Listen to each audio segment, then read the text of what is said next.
یہ رمضان کا روزہ جو کسی بھی کنڈیشن میں معاف نہیں ہے، ہاں کسی بھی کنڈیشن میں معاف نہیں ہے.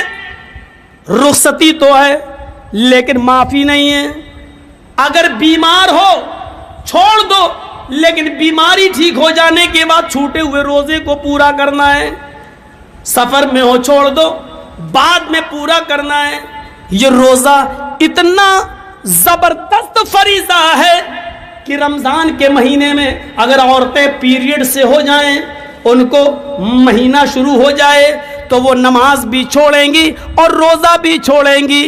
5 دن 6 دن جتنی جس عورت کی عادت ہے اتنے دن نماز نہیں پڑھیں گی، اتنے دن روزہ بھی نہیں رکھیں گی. لیکن روزے کا فریضہ اتنا اہم ہے.